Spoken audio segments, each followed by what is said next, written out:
We often think of memory as a recording device, passively saving information. But cognitive science shows consolidating a memory is a mechanical, active process. You have to physically build the neural trace. This is the foundation of the testing effect. The testing effect is the psychological finding that actively trying to retrieve information from your memory produces significantly better long-term retention than simply rereading it. Cognitive psychologist Robert Bjork formalized this under the framework of desirable difficulties. A desirable difficulty is a learning task that introduces a manageable amount of mental friction, which forces the brain to work harder and ultimately improves long-term performance. When you study by taking a quiz or writing out a summary from scratch, you force your brain to execute a targeted memory search. That specific mental friction activates and strengthens the physical pathways connecting that information in your brain. Because this outcome is so reliable, retrieval practice has become a standard expectation for effective learning. If you want to remember something, you test yourself on it. Laboratory experiments usually test this effect using simple word pairs or brief paragraphs. In higher education, students are handed dense, highly technical academic journal articles and expected to extract the core arguments. A 2025 study by Jenny Redifer and her team sought to see if the testing effect holds up under these actual classroom conditions.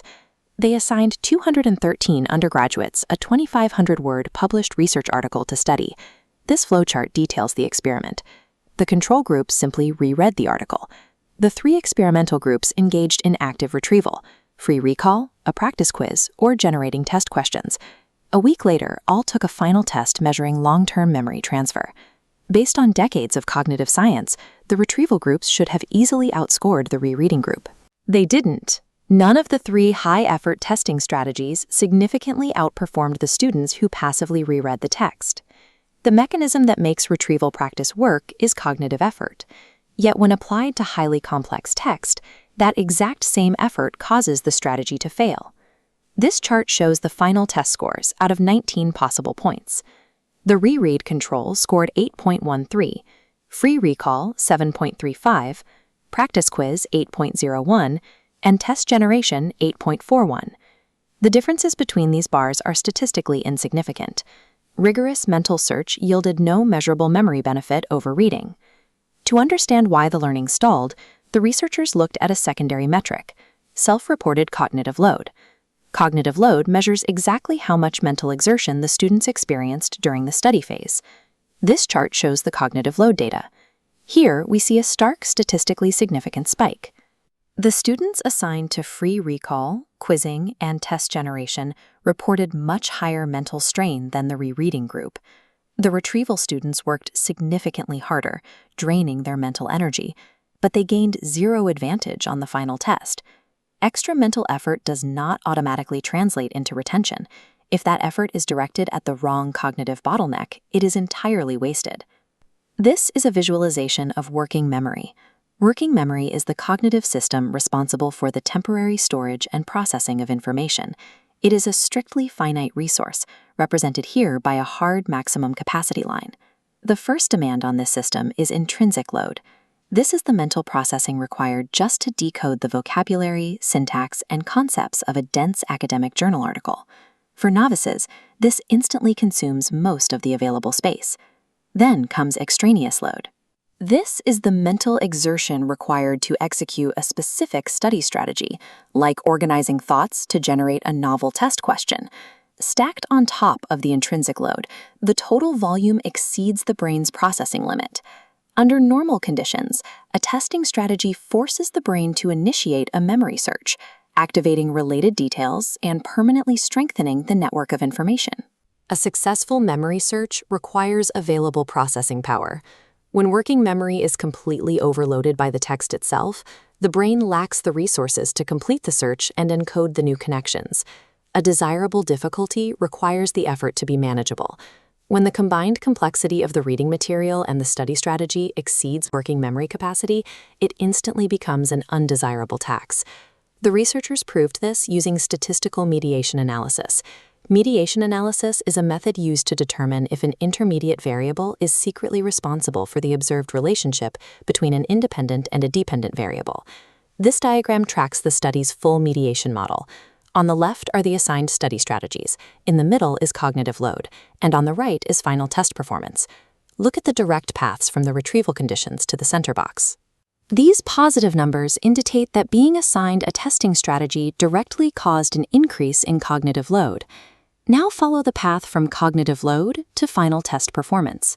The coefficient is -0.543. Higher cognitive load directly resulted in worse test scores. The dashed lines running straight from the study conditions to the final test indicate no significant direct effect. This demonstrates full mediation. Once cognitive load is accounted for, the specific study strategy had zero direct impact on how well the student learned the material. Retrieval practice has inherent cognitive benefits, but in this experiment, those positive effects were mathematically canceled out by the severe cognitive penalty the strategies imposed on the readers. You might wonder if certain students, specifically those with naturally larger working memory capacities, could absorb the cognitive penalty and benefit from retrieval tasks. This scatter plot tracks test scores against individual working memory capacity. Look specifically at Panel A, which represents the control group that only reread the text. There is a clear positive correlation. In a low-load, unstructured task like rereading, a student's baseline cognitive capacity heavily dictates their success. Those with higher working memory naturally perform better when left to their own devices. But look at panels B, C, and D, representing the three retrieval groups. The positive correlation vanishes.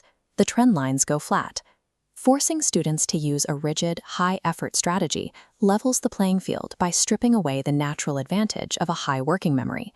Because the academic text was so complex, it leveled the field by pulling everyone down to the same state of cognitive overload. Retrieval practice remains a highly effective tool for long-term retention. But its success depends entirely on the learner having enough cognitive overhead available to perform the mental search. This matrix illustrates how educators and students should match their study strategy to the material. The vertical axis tracks material complexity, and the horizontal axis tracks the mental effort required by the study strategy. The top right quadrant is the cognitive overload zone.